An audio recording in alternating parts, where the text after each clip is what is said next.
Um, yeah, it's finally getting into the what is it, the colder seasons here in the glorious state of New Hampshire, and this is a Even problem. here, it's getting a little chilly. Wow, I mean, you It hit know, like 50 degrees. It hit like 50 degrees. it's terrible.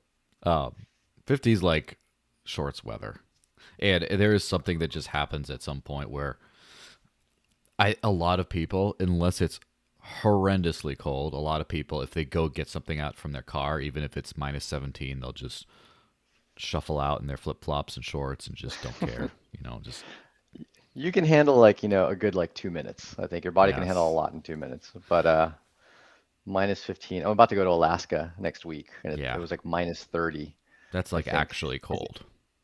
It's minus 30, I think, right now, but I think it's supposed to go to zero when we get there. So it should be actually pretty manageable Yeah, when we get there. the the funny Zero's thing zero's okay. is yours all right. I do remember the lat one time when I was in living up in Concord. They It was one night it went down to minus 17, and the problem is my car had a really crappy battery. It's so every 4 hours I had Uh, to get up and start the car and run a little bit so it wouldn't die in the night from the cold. And so like yeah. every just get out in my jams at 3 in the morning at minus 17 with some Right. wind. That's when you want like the remote starter. Yeah, but I wanted Yeah. I wasn't affording a battery at the time, so I don't think I could get a whole remote starter Or I installed in the car. know. That was when I just Hopefully that's started. changed. Yeah, that was just when I decided to like not take any payment that's not in crypto, only to accept crypto from then on. And Yeah. that's obviously a rough start in the beginning, right? In It's always a rough 2015, start in the beginning. 2016. Yep. All right, well, Exactly. we have 4 people watching on Odyssey. Hi guys. We have Oh, well, we're two on actually live already on YouTube. Odysee, huh? Yeah, You got to give me the heads up. Okay, we're it live. I'll is. stop picking my nose and, rubbing my eyes, Yeah, you gotta like sipping my baby bottle. put down your JP Morgan shill t-shirt or whatever. I don't know. I know, like I love Jamie Dimon shirt. Yeah.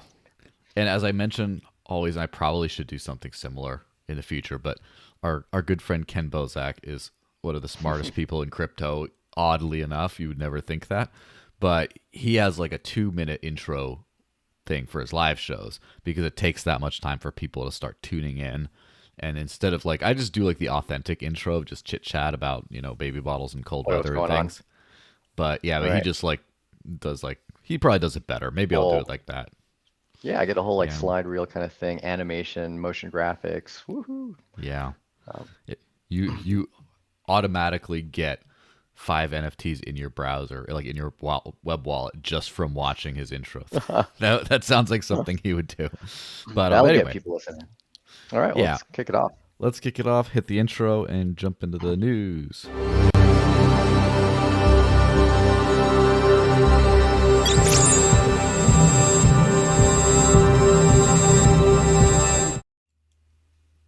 Well, hey, friends and new friends, happy Friday. Welcome to another edition of the Digital Cash Rundown. I am joined by my good buddy, Mr. Paul Puey of Edge. How's it going, Paul? Doing well, Joel, my good buddy Valenzuela. Yes. Been a while, been a few months since we've chatted, and lots Yeah. happened as we know in crypto. Times accelerate 10x. Life kind of, I feel like I'm already 150 years old in crypto years. Yeah, Um, definitely. This is the boomer episode, especially with all like the NFT stuff. Or we're like, what is this? What is it? JPEGs? We're yeah, definitely into that stuff. I feel like a boomer having been in Bitcoin since like 2013. Suddenly it feels like crypto boomer versus an Yeah, actual boomer. yeah. As I mentioned, in the end of November marked the 8 year anniversary of the first time I ever purchased something at a retail like storefront location with crypto, and that was at the Pow Cafe in Newmarket with Bitcoin in 2013. It was a good time. God, I wish I Unfortunately, the remember place is the not actual there first anymore. Bitcoin actually. I wish I remember the first thing I purchased with Bitcoin. It was probably something at a Hmm. farmer's market here in San Diego, and it was either that or a restaurant that was taking Bitcoin. It was Hmm. probably some pizza. It was almost certainly some pizza in Well, Encinitas. Of course, every good crypto origin story starts with pizza, and so did mine. My first Bitcoin was they paid me back for the pizza in Chicago with Bitcoin. That's the first Bitcoin I got. So Pizza and Nice. Bitcoin goes well. Well, before we They go jump hand in into hand. everything, one time, who's a long time listener to the podcast, he asks, "Is that background real?" I think Joel's background is real from what I can tell. Yeah. What about yours, Paul? I see a bunch of like Oh, well, old mine? wooden sailing ships and all that. Yeah, it actually is legitimately real. If you could look carefully, let me see. Is there that person walking down the street? See Yes. that? It Yeah. actually is a real person, believe it or not. Nice. Yeah. It's a real And you didn't background. you, you didn't This, even blur out their face. They're gonna sue you. But yep, no, I mean, exactly, it's because California. we're You so never know. litigious here, and it's the U.S. I mean, lawyers are all over the U.S. Everyone gets sued for Yeah. something, but yeah, no, this is actually the waterfront park right along the harbor in close to down in Little Italy in San Diego. That's the Star of India you can barely see, which is an old Mm-hmm. pirate ship, whatnot. It's kind of a tourist attraction. Yeah. And a lot of concerts happen right over here. Crossed is a popular, I Mm-hmm. think it's an EDM concert. So yeah, no, it's a great spot. If people are ever in San Diego or Southern California, in front of me, you can't see it, but that's Mm-hmm. we've got about a third of our office dedicated to the Bitcoin and cryptocurrency meetup that we host Mm-hmm. once a month. We have Isaiah Jackson coming on Tuesday next week, Mm-hmm. along with Haley Lennon and Sarah Hody from Crypto Connect. They'll all be here doing a panel and speaking. So no, we do great events over here. It's a great spot. So Mm-hmm. Joel, if you ever find yourself in California, even if you just tiptoe into it, it's okay. It won't bite you Yeah. if you just Well, tiptoe into it, you know. And then come on by and check out the space. over the summer, I was in the San Francisco and then Paso Robles areas, and All right. I saw some things that I will never unsee. And I'm not just talking about the giant mural of Greta Thunberg in San Francisco. I'm not just talking about that. But Yeah. all If right, you had to so choose, that's not the yes, area of California I would recommend going to. yeah, Or I call us here in San Diego a little slice of Florida in California. yeah, that is true. And you It know, feels a little bit more like that. my grandpa lives in Coronado, so I've been through quite a lot. But Yeah. plenty of chit chat. So let's just hit the Ross Ulbricht thing, right? Because Yeah.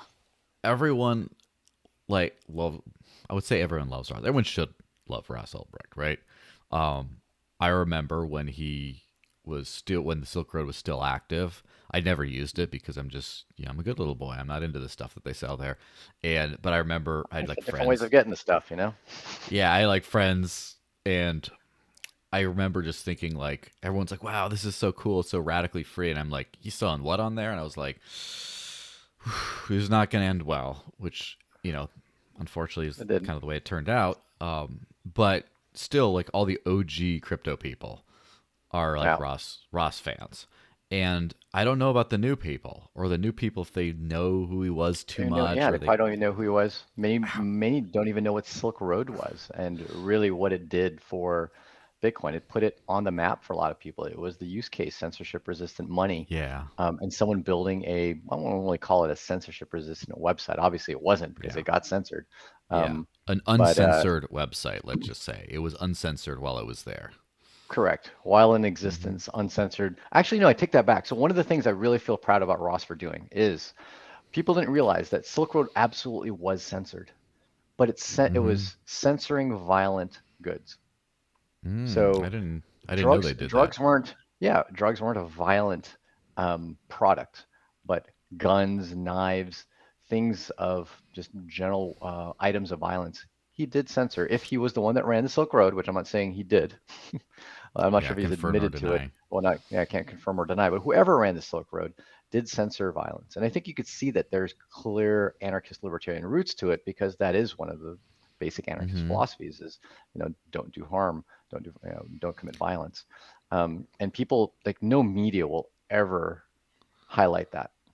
They just simply don't Yeah, highlight any good that came out of the product and the people that used it, both buyers and sellers, and how it actually eliminated a lot of violence because it brought the exchange of these black market goods online versus the dark streets and alleys with lead pipes that oh potentially yeah, would take out knees and ankles if you dealt with someone that was a bad actor.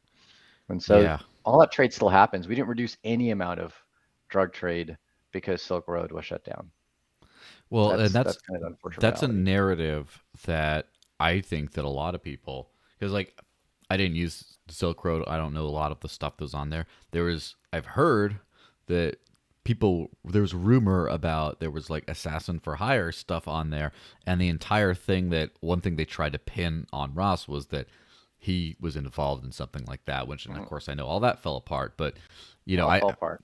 I'm actually, hate to say it for as an OG, a little surprised to learn for the first time that those kinds of things were censored off there. I thought they weren't. Yeah, no, they were censored off there. It was mostly drugs and all random things. Like I think there were inhalers, for Mm-hmm. asthma inhalers for people that couldn't get them. And Mm-hmm. just all sorts of just, goods, Yeah. just physical goods.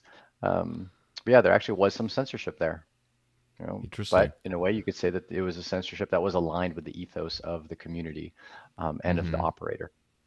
Well, the thing about so obviously for his legal defense fund, etc., there's been all kinds Mhm. of things to raise money for that, and this one of these things is an NFT drop, right? And supposedly the bids have topped 261 ETH already, being Oh like a yeah, really big thing. Obviously, for something of this magnitude, Ethereum fees aren't really too much of an issue. I mean, if it was like if I started, maybe when I start selling the NFTs for this channel and stuff, I'm definitely not going to use Ethereum because I'm too small time. But the funniest part isn't.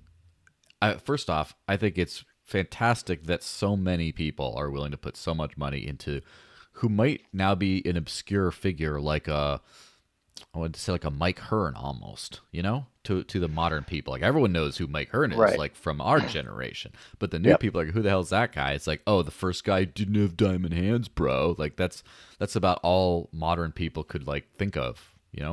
And Yep. I find it very personally very heartening that so much has gone into like there's been so much financial support for the Ross NFT drop. I don't know about you. No, I think it is. It's not surprising though, because if you think about it, the people that know Mm-hmm. Ross are the people who have been in Bitcoin the longest, Mm-hmm. right? And by having Yeah. been in Bitcoin the longest, unless you screwed up and had paper hands and sold everything, you've probably got bigger bags than a lot of people who are coming in fresh. Yeah. Um, and with that, obviously, is the resources to help support the effort. And not only that, you notice that a lot of the demographic has changed over the years. When Mm-hmm. people first got into Bitcoin, it was very free market principle, anarchist, and Mm-hmm. technologists. As the demographic changes, and it's just people that, well, I don't know what it is, but it seems like number go up, put money into it. Mm-hmm. You've lost a bit of that ideology, and that's fine. I get it. Not everyone agrees on ideology, but Mm-hmm. since a lot of the early adopters have the bags and also believe in the ideology, you could see how a lot of them will actually care to help support the cause. And it might not Mm-hmm. even be just purely supporting the cause. There's a piece of it that's supporting the cause, but then also realizing that, yeah, there's some value there in that NFT. I'm not a big Yeah. NFT person myself, but I can see when there's specific value to it. And usually it's because it's attached to some well-renowned art that's artist that has Mm-hmm. a name, some artist that has a name, or an event that is just a piece of milestone in history. And Ross definitely created a milestone in history if it was him that created the Silk Road. And just his trial is creating a Mm-hmm. milestone in history, whether or not he was a part of the Silk Road.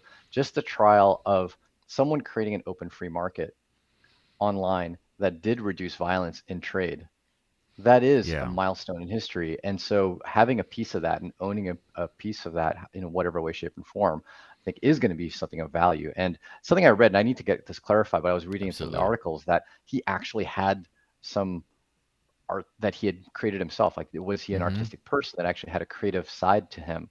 If he did, then great, even fits the narrative even better. So Mm-hmm. it doesn't surprise me that it has values. When I heard that an NFT was getting created, I'm like, oh my God, that's going to sell for a bunch. No question about Mm-hmm. it. I knew it was going to be hugely popular to the point where I knew I wouldn't be able to afford any of it. Mm-hmm. You know, I'd have to make it a fungible token, Yeah. meaning like slice and dice it into a million pieces. Then maybe I could afford a little bit of it. Yeah. But that's the funny thing about this is I feel like there's, as far as like generations in crypto, that's like old schoolers like us, although we're not super old schoolers. I'm There's not like, super old school. I'm like there's like, yeah, second there's, gen. I think I'm like second gen OG. yeah. But like of all these different generations, I would call like the first wave. Maybe we're part of the first bigger wave that spans a few years, and then of people who believe, like true believers, right? And then Mhm. you get to the middle wave of speculation, just pure speculation. And right now we're starting to hit the a little bit of the first of the utility wave of people who are like, we're the theory people, and then there's the gamblers, and then there's the practice people, and we're starting to hit those. And it's kind of funny, those two waves are coming in. I believe, I mean, at least I would speculate, to buy these NFTs, because the older people are like, oh, I got some ETH, or like I can swap some Bitcoin for ETH, and I care about Ross. I'm gonna bid on this. And then there's the new people who are all about the NFTs, that are like, oh, this is cool. This is gonna be the hottest NFT. I'm gonna go get this. And those kinds Right. of people are clashing to, put up the value of Drive up the this price. action. They're auctioning Yeah, against each other, and suddenly the value is skyrocketing. No, it yeah. absolutely makes sense, which is why when I heard of even the remote idea of a Ross Ulbricht NFT or collection of NFTs, I'm like, oh my gosh, that if hmm anything is going to do super well. And No question about it. the thing I liked to see. I mean, I don't know if I like to see. It's unfortunate to see, but I kind of giggled looking at it. Is seeing the modern Bitcoin maximalist getting all upset, being like, well, "Why would you disgrace Ross with this shitcoin and all this?" And I just think, unless you give your hot take on that, well, Well, it's true. Bitcoin Maximus, I've dealt with more than my fair share of Bitcoin Maximus, and I'm still hmm friends with several of them. Like I'm good friends with Tone Vase. He's come hmm by and we've had dinner and whatnot. And I respect people for their own opinion and their own hmm stance. And doesn't mean I have to agree with it. Doesn't mean they have to agree with me. But I could hmm see how a lot of the Bitcoin Maximalists dislike NFTs, but I see that many of them want to like them. And for example, one of the earliest Bitcoin meetup organizers here in San Diego, I just had lunch with, and he's big into Bitcoin. He's creating NFTs on Liquid, right? hmm So Liquid being kind of like the closest thing that a maximalist can kind of, resonate with. The funny thing is, if you're a true maximalist, you realize that NFTs, even if they're on Bitcoin, are a gray area between NFTs and a shitcoin in what yeah. you would define as a shitcoin. Really, if you took an NFT and, for example, you made multiple copies of it, such as the original NFT or one of the original NFTs, Rare Pepe's, hmm right, which was on Bitcoin on the counterparty blockchain, yeah. many of them had hundreds, if not thousands, of copies of each Rare Pepe. hmm So how non-fungible is that? Right? Like hmm it's kind of fungible, right? It's kind of yeah. fungible, just a limited quantity. What if you have two copies? What if you have 200? What if you have 2 million? What if you have 21 million? An NFT and a coin are not different other than by how many there are. Yeah. So at what point does it become a maximalist's definition of a shitcoin, and versus it being an NFT and it's art? Oh, it's okay because it's on the Bitcoin blockchain. And I think a lot of them kind of struggle with this. They hmm actually kind of internally struggle with it because, yeah, many of them have artists that are friends, or they themselves are an artist, content creator, hmm producer. They see the potential of it, but they've already stuck a flag in the ground and said, no, no, no, no, no, it's only Bitcoin. hmm And they will see the challenges of having stuck that flag in the ground. Either they're going to have to make a 180 or just kind of sweep under the rug that they were ever like real, but this is different, and really Yeah. try to talk themselves in a circle saying, oh, no, no, no, this is not a shitcoin because of X, Y, and Z. Well. So my overall take is it might be a good path for a lot of the maximalists to realize there is value in other assets, whatever you call them, hmm that are not Bitcoin, whatever they're built on. Yeah, I think it's interesting. Before I answer that, I just had a thought in my mind, because I was on earlier this week. I was on Monero Talk, and we were Nice. discussing fungibility, and I kind of had a little bit of an epiphany that, to a certain extent, uh, Satoshi's coins are NFTs, in that Yeah. they are normally semi-fungible tokens. Again, if you talk to a Monero Max, nothing's Mhm. fungible, but you know what I'm saying. Yeah. It's and I'm sure, wouldn't you pay more for some of Satoshi's Bitcoin than just regular old Bitcoin? Would I pay more for them? Barely. Yeah, but So still a little the bit. difference between so I'd pay more for it if I own the original keys.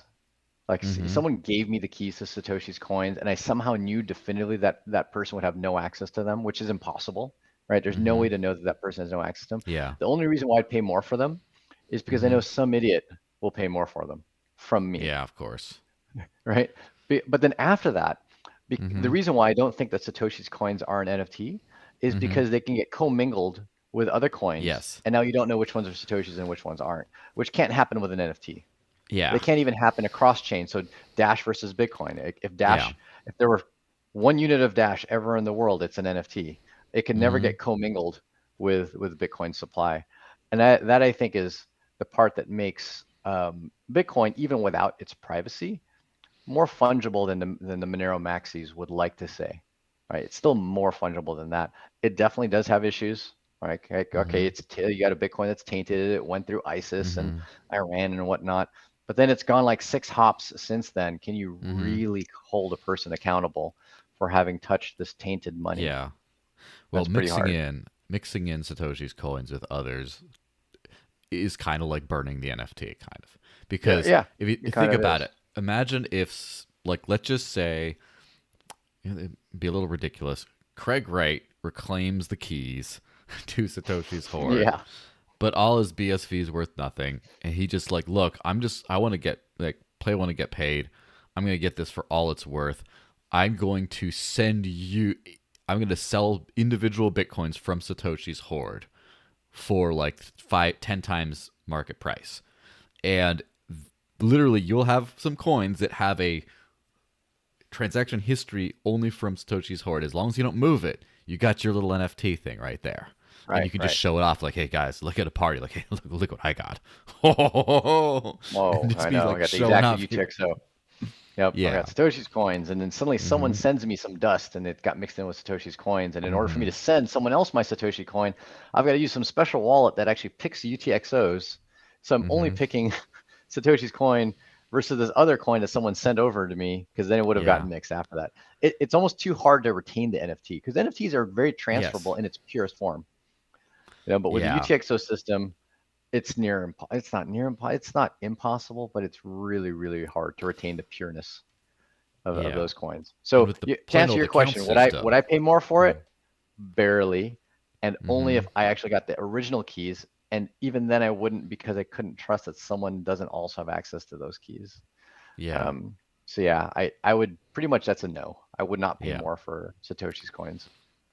Yeah. But you make a good point about the maximalists having to evolve with the time and find a way to still be maximalist while being with the times. And like kind of feel like Lightning was one of those first little like light bulbs, because Lightning is, I'm gonna say it's not Bitcoin.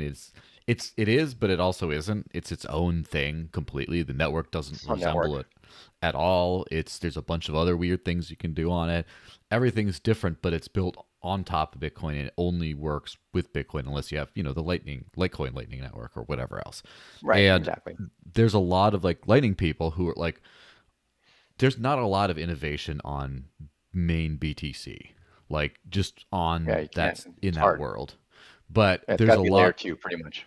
yes, all the excitement in that group of people is all Lightning people, because they're like, oh, I'm building this, I can do this, oh, I can do streaming sats here, we're doing namespace stuff now, we're doing all this other stuff. And it's kind of funny how it's still like it's the I would say the worst layer two, but it's kind of like one of the more limited, restricted ones. It's What if the people most just went? complicated and limited layer two. Yeah. What if people just went big? So, do you know much about Smart BCH? Oh yeah. Nope. It's So, sidechain, EVM sidechain to BCH. hmm. You can peg coins back and forth. It's in many ways not unlike Rootstock Hmm. is to Bitcoin, Yeah. except that unlike that, you don't have Blockstream blocking the mechanisms by which you can peg the coins and Hmm. not need a what do you call it? A federation, Yeah. right? To go Well, back and forth. you wouldn't, they wouldn't be Blockstream if they didn't block things. So, Yep, but exactly. like that's a good example of stuff that where you can move into the fully modern world of crypto and just no, but it's still on all on this chain, and it is what it is. But that's just like maximalism. I think eventually, I believe, personally believe, Bitcoin maximalism is going to either be only like a half dozen hipsters or something who just like, is the only one I like, or it's going to end up into shitcoin minimalism rather than Bitcoin maximalism, where it's just like we like 3 or 5 chains, Three and everything coins. else is terrible. Like Kind of like just when like like the you know. who were they? The Fluffy Pony and Oh yeah, the not the Super the Friends, magical the prison magical, friends or whatever. yeah, Sorry, whatever they magical were, right? crypto Magical friends. something Friends, where they're Mm-hmm. like all Bitcoin maximalist, kind of shitcoin minimalist, even though they were founders, Of a bunch main of shit developers coins. of of other shitcoins. Yeah. They were like I would call it confused coin maximalists. They didn't quite have a stance, and it is really hard to have one Mm-hmm. when it's hard to have any purest single stance. Like you end up contradicting yourself in every way, shape, and form. Yeah. So some level of flexibility, and I think you're right. Like minimalists, that's fair Mm-hmm. because I don't think that we need hundreds and thousands of coins that are mirroring the utility of Bitcoin. Mm-hmm. Right? I think there's assets that don't try to mirror the utility of Bitcoin. Um, by and large, like the DeFi world is Mm-hmm. implementing something that is very, very compelling. Mm-hmm. And many of the coins in DeFi have a unique and necessary existence in like governance. Yeah. Like you need to be able to govern the protocol. And even if that coin is never used to just send and receive money, it's purely just for a vote. It becomes Mm-hmm. your equity vote like you would in a company, but it's a decentralized company because there's no company involved. Of It course. shares in a company. I don't want to say that because the SEC is going to claim that that's what it is, Yeah. but but there's no company there, so it's not a security. Mm-hmm. But that's the purpose it holds. So you can't really be a maximalist and say that those coins shouldn't exist. But that's like saying, that's like being a dollar maximalist and saying that equity shouldn't exist Mm-hmm. in companies. Oh, companies shouldn't have any equity. They should just issue dollars. Like Mm-hmm. what? So I think there will be hundreds of coins, but hundreds of coins that are like main layer, send and receive, the Mm-hmm. main asset that backs protocols. Mm-hmm. Yeah, I don't think there should be hundreds of thousands of them. And I think the world will migrate to becoming minimalist, altcoin minimalists. But we're not there yet because we don't know what works. Yeah. And I think that's interesting to see because when I was chatting about Smart BCH, I was thinking, isn't this? I mean, I don't like the whole currently centralized bridge kind of thing, but that's, that might be a temporary thing. But it seems like so much better than just making, like, let's say a Binance Smart Chain. Like, oh, Ethereum, you want to do Ethereum stuff, but it's too expensive. Make another, crappy coin to just do all this stuff. Well, how about if you just use one that's existing, but still build entirely new stuff? It seems like something, imagine if that had been done on BTC and there was no Ethereum. If Ethereum was just smart BTC, for example, Yeah. where would we be today? I mean, that's an interesting thing to think about. The funny is, I think that we wouldn't be where we are today. I'll Mm-hmm. I'll be honest. I think one of the fascinating things about Ethereum's existence isn't just that it exists and has this programmable Mm-hmm. functionality. It kind of proved it was really the first altcoin that proved additional functionality to Mm-hmm. Bitcoin. And it also proved that by providing true additional functionality, you will Mm-hmm. pull in and interest a different mindset of investors into that coin. Of Like course. there's people that bought Ethereum that just didn't really have interest in Bitcoin, didn't find it as compelling. Mm-hmm. Whether they were right or wrong still is yet to be seen, but it funded the effort. I don't think the Bitcoin community could have funded the effort of Mm-hmm. building Ethereum on Bitcoin. So Yeah. there's something to be said about that. We pulled money away from fiat. Sure, we Mm-hmm. pulled some money from Bitcoin because people invested in the Ethereum ICO with Bitcoin, Mm-hmm. but there was also some amount of fiat that got pulled out. And that's what I'm all about. Let's defund the dollar. And if Yeah. you're pulling more money away from the dollar and putting it into anything that's not the dollar, then great. Mm-hmm. And that's what helped fund that effort. It's what created the foundation, for better or worse. There's always political, issues with having a foundation that has money, but that foundation then also funded efforts such as building multiple node implementations, which Bitcoin has but is not widely used. Mm-hmm. Right? The fact that it had a couple different implementations of C++, a Go implementation, and then another Go implementation, I think with parity. I think that's in Go, I can't, or Rust. So, Mm-hmm. that's the kind of thing that the resources from having raised the funding really help drive that. I don't know that Bitcoin would have really had those resources. And so, and I still applaud some of the efforts. So for example, Yeah. Rootstock, I'm a big fan of Rootstock and some of the projects on there. But they're fighting with the limited resources because they didn't have this other chain. And they're also not first movers. Maybe if Rootstock was a first mover, if Vitalik went and built Rootstock from day one, would you have all of the dApps on Rootstock that you have today when you didn't have this influx of capital that can fund the effort to do so and to fund the development tools and the SDKs and whatnot? Yeah. Not sure that Probably we'd not. get there. Yeah. Yeah. Well, while we're on the subject of DeFi and stuff, let's talk these hacks, right? Oh, they're rough. 31 million They drained are. from MonoX, and Badger DAO losses top 120 million from God, that's what Badger was. exploits. God. 120 Yeah, million. 150 million last week in separate security DeFi product Monex Badger DAO. Yeesh. Yeah, I Yeah. mean that's almost as big of a disaster as Voice.com. Sorry to throw some shade there, but Yeah. Way back. Voice.com. Or actually, remember at the time one of the uh-huh. biggest hacks, the DAO. The DAO. The The DAO. Yeah. second or third or fourth DAO, but they're called the DAO. But The DAO. Yep. yeah, And so, so is it so just it, me, or are these, or is kind of the day of centralized exchange hacks not kind of over? At least the heyday is over, and it's all switched to DeFi hacks now. I don't know that the heyday is necessarily over. I think, um, obviously, as things get attacked, Mm-hmm. things generally improve. Like Mm-hmm. you actually see hardening of an ecosystem, and Mm-hmm. CeFi exchanges were hacked left and right. Mm-hmm. And of course, with that, a lesson is learned. And I think the same thing is happening for DeFi. And DeFi just Mm-hmm. happens to be newer, right? And so when you're newer to the you're newer to the pool, you've still got the lessons to be learned. Now, Mm-hmm. what fundamentally I think there's one thing about DeFi that long term, like you got CeFi came in with Bitcoin, there was no DeFi, right? Yeah. By and large, what we define as DeFi did not exist. And CeFi exchange is getting hacked left and right for hundreds of millions of dollars year after year after year. Boom. And then of course, yes, technology improves and improves and improves over time. DeFi comes in, gosh, what is it, 7 years later? Around there, However 2016, long it's been. 2017, maybe even 8 years later, 2018.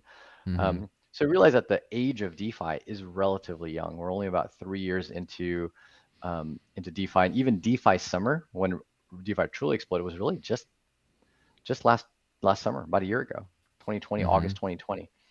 So it's still a very young technology. And to really Mm-hmm. look back at Bitcoin and when cryptocurrency CeFi, Bitcoin centralized exchanges and whatnot, were that young, Mm-hmm. they were going down left and right. So Yeah. give The age the of ecosystem a Gox. chance. Yeah, the age of Gawk. We're kind of still in the age of Gawks Mm-hmm. with DeFi. So give the industry some time to mature. And what I feel very confident of is that with DeFi, you do have technical risk, no question about it. With Mm-hmm. CeFi, you have technical risk, and then you have humanity risk, Yeah, that's never going motive, away. incentive, and that's never going away. Mm-hmm. Um, and when a CeFi service gets hacked, how often is it truly a technical problem? Mm-hmm. Right? Most hacks are not a technical thing. It could be social engineering, almost certainly social engineering, a rogue staff member employee, such as when Shapeshift got hacked. There's a lot of human issues in CeFi. DeFi far, far less. You take that and you take Mm-hmm. 1/100th of the human issues because you've got open source code that's audible sitting there on a blockchain. You can see what's going on.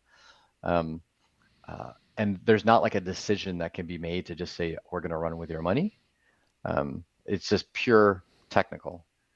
Versus CeFi, it's technical and it's human. So long term, I still bullish on DeFi, and I know that that's the future of our world. I would stand by, no question about it. Yeah, I definitely agree on it's the future because money as a technology for conveying value is just horrendously outdated and leaving so much value on the table. And there's just so much value that people still want. Like anyone who has money sitting around in any form and it's not being put to work for, they can't put it to work easily. That's just a huge missed opportunity that now with DeFi, you can just put it to work somewhere and get something out of Yeah. it. Yep. Exactly. This whole stuff kind of It's makes. Sorry, go ahead. I was chatting a little too fast. no, no, exactly. You can finally put money to Mm-hmm. work, and most importantly, you can do it from just about anywhere in the world. And it's finally enabling people that have not had access to a digital economy, not had access to financial services. It's giving them that access. And obviously, right now, people would criticize that, say, "Oh, how do they have access to it? And have to pay $400 fees Mm-hmm. on Ethereum?" And they go, and then someone might say, "Oh, but then there's layer two," and people say, "Oh, yeah, but there's no liquidity on layer two." And let me actually answer the fact Mm-hmm. that that actually works really well. The fact that Okay. layer one is very expensive and layer two doesn't have liquidity. So people are like, okay, well, great, DeFi is dead. Too expensive, or there's too little liquidity. It actually matches very well. If you're a small player, you've only got $1,000 and you want to take out a loan on Aave, Mm-hmm. then you've got layer two. And guess what? There's enough liquidity for you to take out a loan with $2,000 of collateral, and your fees are in the pennies, if not a few dollars. You're a whale and you want to put in $100,000, $500,000 collateral and take out a loan, or you just want to be a liquidity provider and earn yield. Well, guess what? You do that on Ethereum. There's a lot of liquidity there, and the fees are a tiny percentage of the amount of money you're trying to utilize. Mm-hmm. So really, the two match up quite nicely. Liquidity is where it's expensive and where that expense is a small percentage of how much money you're trying to move. And where there's less liquidity, the costs are low. So that actually Mm-hmm. gives enough choice for the full spectrum of the population all over the world. Yeah. And one thing I should mention on the whole DeFi thing, because I kind of got I it took me a while, again, boomer, right? Took me a while to get what DeFi was about. And I looked into Uniswap, just like it didn't really appeal to me too much. I didn't get fully get DeFi until I heard about Thorchain, because that's something that, like, oh, that's something I actually can relate to. Like, I don't care about wrap to this and wrap to that, because I don't want wrap. Not like I want the old stuff. I'm, stick shift on my car, like, I'm one of those people. But like, I see, oh, this kind of works. And then I remember a friend of mine was I guess an early Thorchain investor, and he like completely divested, saying it's too buggy, like amateur hour, all this kind of stuff keeps on going down. I was like, yeah, that's true. And then it said, like, what other cross chain DeFi platform do you recommend? And it's like, well, there is really none. And I'm like, oh, Right. okay. Well, maybe Thorchain never pulls through, but so far, I mean, that seems like a giant opportunity. And so I'm willing to, like, like that "This Is Fine" like cartoon with the dog with the burning stuff. This is fine while Thorchain breaks again and again and again. I'm kind of willing to sit that through just to see if where it goes, because right now that's a product that has real utility to just almost everyone in Yeah, crypto, no, at I think least. cross chain swaps definitely true utility. Hmm. It's replacing the biggest exchanges in the world. And like when Coinbase first got founded, it is primarily fiat on ramp. That's what Hmm. made Coinbase big. Yeah. And it took them years to really to grow to the size of the biggest exchanges now, with like the Binances of the world. And the Um, and crypto.coms they now that and they're everywhere like crypto.com. a cancer. Yeah, I know. They splatter their name Yeah. on every billboard and whatnot. But the cross-chain capability is what brought about the very quick rise of success to other centralized exchanges. Hmm. And to be able to remove power from those centralized exchanges and turn them into nothing more than fiat on and off ramps really excites me.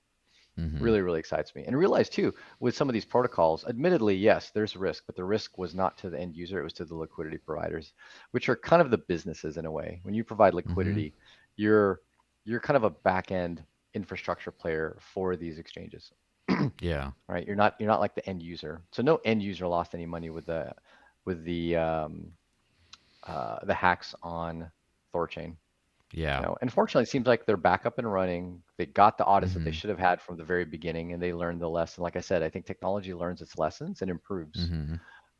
in contrast to centralized financial services. Yeah. And then there's more cross-chain projects coming up as well. Chainflip is another one that we've talked to Mm. that's still in Interesting. development, looking at launching hopefully Q1, Q2 of next year. Right. So I think this would be a good use case. But what excites me even more than that isn't just the fact that I can go from one asset to another, but replacing a service that a bank would normally provide, a centralized Hmm. service. And when think bank, I don't just mean bank like JP Morgan. I think banks like Celsius, BlockFi, Mm-hmm. Coinbase, Nexo.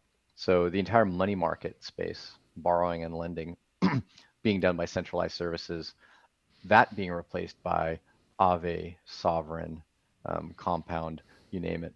That to me, extremely exciting and is actually a true financial service use case. Even if all you have is Bitcoin, right? Yeah. Even if all you have is that and you just simply like, hey, I don't want to sell my Bitcoin. It's not a good time for me to sell it. I want to be able to borrow against it like I do that against my own, against your home or the Mm-hmm. mortgage. Great. Now you have an opportunity to do exactly that. So this is, I think, what's second level of interesting is when DeFi starts to really eat away at not just the exchange world, but the financial service world. Yeah, it's kind of, I mean, it's funny because the early stuff, whenever we started talking about crypto to begin with, and then when it started, like when Ethereum came around, there's a lot of utopian speak about like before you know it, everything's gonna be on a blockchain, man, and like all this kind of like stuff that sounds like so immature and nonsensical back in the day. Today, it's actually happening. It's kind of sneaking up on us almost how it's happening because obviously you had money and then you have finance, right? The entire financial system is turning into a decentralized ecosystem. And then you're starting to go and you're segue into the last little thing, NFTs, right? Now we're starting to hit, art and music and things like that. Right. And just hit the headline on that and then just general NFT stuff. What was it? Saxo Bank predicts that NFTs are going to disrupt things like Spotify in 2020, which takes like 75% of musicians' revenue. And like, I I'm probably know, more bearish about that statement. yeah, I mean, Yeah, attempt to disrupt it sounds like a good they're gonna idea, attempt. but like, Attempt. you don't And I think do want them to Spotify? attempt. Yeah, like, so here's the thing about Spotify in particular that they obviously made a giant offer to Joe Rogan for his podcast for exclusivity. And they have stood behind, I mean, some conflicting reports about some missing episodes or whatever, but they've been really like standing behind his right to do whatever the hell he wants, pretty much. And Yeah. that's kind of it was a very daring thing at the time. I think they kind of saw that the woke cancel culture kind of movement has its, its bell curve, it's up, and then it's that if they just ride out that wave, they can earn big by being one of those those pro free speech type platforms. And Right. so Right. based on that, I don't think that Spotify is going to just let so much money get away from them. They'll figure No, I don't some think so way either. to be in this thing. But just the general like NFTs kind of thing. I know we're both a little NFT boomer on this stuff, but um, Yeah. yeah, I don't know. I Go mean, I for it. haven't put the, so I like to say that with any new technology, especially in Mm-hmm. crypto, I like to mentally whiteboard it. Mm-hmm. Like, want to know where's the money flowing Mm-hmm. between what, smart contract or physical hands is Mm-hmm. the value flowing, and understand where is that better than an existing system, Mm-hmm. right? In the case of this thought of uh, NFTs replacing Spotify or challenging Spotify, um, I haven't had that whiteboard moment, and I can't seem to think of what that whiteboard moment would look like that would be Mm-hmm. competitive with the current product. I want Mm-hmm. again, I'd be excited to see it, and that whiteboard moment makes perfect sense with a money market with Mm-hmm. collateralized borrowing and lending. That Mm-hmm. perfectly fits. Like the money flow exactly mirrors what you're doing in the current market, Mm-hmm. but more decentralized, globally accessible, you name it, all the benefits that Bitcoin was built for. Yeah. And I just don't see that quite with Spotify, NFTs, and music just yet. I still think there's a use of NFTs, but I don't know that it's going to be to compete with Spotify, because mainly what they have with Spotify is a distribution platform, Mm-hmm. right? They have a user base. They've got an app that's very simple. It's friendly. They've got the network effect of the user base. And so where do you want to be? Even if you have Mm-hmm. to give up a large percentage of our revenue, right? It's about, well, do you want to be in a place where you get 90% of 99% of the revenue of 100 people, or where you get half the revenue of 10 million, 100 million people? Mm-hmm. That's kind of the hard choice, is numbers talk. And I'm not Yeah. going to deny that. That's why Google's large, and that's why Apple can take a big cut of, App Store Mm-hmm. revenue. Is it's a big cut of a much, much larger pool versus a Yeah. tiny cut of a small pool. And as a content creator, developer, you name it, you got to take that hard choice. Yeah, that's the fun thing. NFTs in their current form, which is kind of why a lot of people don't get them, I feel, is that the technology is half baked still. And I half baked sounds more of an insult than it is. I just mean not entirely finished, kind of like the ICOs. Like, it's great that you can just mint your own token and sell it, but what does the token do? Nothing.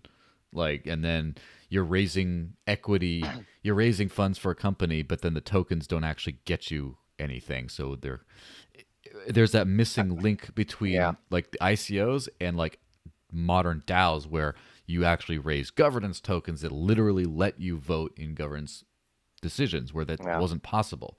And NFTs are kind of the same thing where it just says like I own this thing and I can transfer it. And the thing is the actual benefits of NFTs are kind of secondary to that. They're not on chain as it were, to where if you're a recording artist, you just sell an MP3 of your song. You're like, oh, first of whatever, you sell like like an NFT drop of like 100 NFTs of your song, and people decide they want to buy it. Cool. Now they got like the original artist touch painted on the song that anyone can listen to, and that has some kind of value. But where that's baked into where, oh, if you get into our exclusive Telegram group and you can chat with the band directly if you own an NFT, and there's already an NFT bot that lets you do that kind of stuff. It checks if you have an NFT in your wallet and it lets you in. Then you start having, oh, okay. Or a lot of times it's like, oh, I believe there's a show called Stoner Cats that is completely NFT based that Mila Kunis is running, and Oh, wow. they I remember hearing her on the show talking about how it's kind of like a choose your own adventure element to it, where at the end of the episode, the NFT holders who basically who raised money for the show get to help pick where the storyline goes next. And I see. that's a really cool application. That's still analog, right? That's not baked into the NFT itself No, it's yet. not. Almost all NFTs don't have anything baked into the NFT, and that I Mm-hmm. think is one of the fundamental differences between 2017 and this year. Mm-hmm. Is that in 2017, don't get me wrong, there were 99.9% Mm-hmm. garbage tokens that Of got course. launched, but the small number of tokens that actually got built out and launched real dApps in 2019, 2020 actually had a purpose behind the token. Think like the first ICO in Ethereum, Augur. Mm-hmm. There really was a true purpose behind that Mm-hmm. token, but it launched a swath of ICOs of garbage. But then you Yeah. had like, Compound, Aave, they actually have a utility behind the Mm-hmm. token. It makes sense. But of course, they're shrouded in all of the junk as well. With NFTs, now they almost inherently don't have a utility in a grander dApp, right? Mm-hmm. No one has come up with yet a use case where they have some utility in a decentralized app. And its true utility is representing this ownership of some creator's work or Mm-hmm. some person or like in the case of Ross, some milestone in history. And why is that any more valuable than just having an entry in a database? So some might ask, well, why don't Mm-hmm. you just centralize NFTs? Why can't you just have an entry in a Yeah. database? And the core value proposition there is all of the ecosystem that already exists to buy, sell, and trade NFTs, just like you Yeah. can cryptocurrencies. And I got asked this interesting question from an old friend in the crypto space. He didn't ask me, actually, he asked Twitter. He's like, Mm-hmm. why are people not building NFTs on Bitcoin? Why is there no interest in that or other regular chains? Why is it like Ether and all these, Mm-hmm. dApp chains? He honestly didn't seem like he got it. And I said, well, don't you realize that it's the same reason why tokens became really popular on Ethereum and not on Mm-hmm. Bitcoin? It's really the smart contracts that allow Mm-hmm. you to acquire a token for another one. It's the decentralized exchange. It's the Mm-hmm. dApps underneath the token. I can go and Yeah. purchase an NFT with some Ether with no counterparty. I can go and Mm-hmm. purchase someone's shitcoin using Ether with no counterparty. It's just a little program there. Mm-hmm. And without that, there's just there's more of a trust relationship between the token, how you acquire it, and where it's used. right? And that Yeah. trust relationship could be like property. I Hmm. trust that this token represents some physical property. And you have some of that with NFTs, but the great additional value add is you can at least transfer them, Hmm. exchange them without that counterparty. And once again, that is kind of the core value proposition Yeah. of Bitcoin brought in the first place, right? No counterparty, no middleman. It's like taking a modern vehicle that has automatic braking versus like the Fred Flintstone Yabba Dabba Doo mobile where you have to put your heels Put your down to feet down. actually stop it. That's Oh, Joel, are your listeners that old to know who Fred Flintstone even is? And oh, I but hope yes, not. I don't know. Hope there's some of the kids are watching, but yeah, to kind of the like crypto boomers. concluding thought on the FT thing, I think that its day will have come for sure when your farm's property title is an NFT Yeah. and with a 5% resale fee. So when you sell it to a big developer, when you sell grandma's farm to a big developer and they sell properties at a giantly inflated rate, grandma's estate still gets a percentage of that sale baked into the thing. Actually, I criticized that exact theory. I got into a big Okay. debate with like 5 NFT fans at a meetup here in Mm-hmm. San Diego, and they said the exact same thing. They said, this is going to be the value of NFTs. Mm-hmm. And I said, well, okay, show me how you will make an NFT know that I paid for it. Mm-hmm. Like, how does it know that I paid for it versus I put it in one wallet and transferred it to another that I both own? Right? And you're like, oh, Yeah. but the DEXs will. I go, well, what if I literally someone just sent me an NFT and I handed them over physical Mm-hmm. dollars? How will that NFT know that I paid for it? How will it know how much I paid for it? And therefore, how would it know to be able to take a slice at 5%? Yeah. Right? That's what needs to be There's no solved. way. And I don't think it can be. Hmm. I don't think that's a solvable thing because any solution to it would either do one of two things: cause huge friction for someone that's even holding it, such Mm-hmm. that they can't even transfer it. There'd be a security issue where I couldn't even transfer it from one key to another because the NFT Mm-hmm. will claim that that's a sale. Yeah. All right. Or it's going to do one of two things: create huge friction for the holder, such that I just don't even want to use an NFT, or B, going to cause people to side channel whatever payment mechanism the NFT is known to recognize. So sure, the NFT might recognize a payment if you trade it on OpenSea, right? Decentralized Mm-hmm. exchange, it's all crypto, it's all on the blockchain. Well, then guess Mm-hmm. what? You're just going to motivate people to go to centralized exchanges where the NFT doesn't actually know that you're paying for it. Or not even Yeah. that, I'll just send you Bitcoin. Send you Mm-hmm. Bitcoin and you send me the NFT. And the NFT has no clue that it just got traded. So I'm really open to hearing of a solution to this and have thought about this carefully, and I don't think there is a solution to it. Yes, Um, there so could be. to all your To listeners, to all your listeners, present me with any solution that can't be worked around by me just simply saying I'm going to hand over $5 for someone's pet rock, and somehow the original artist is going to get a mm-hmm. cut of that $5.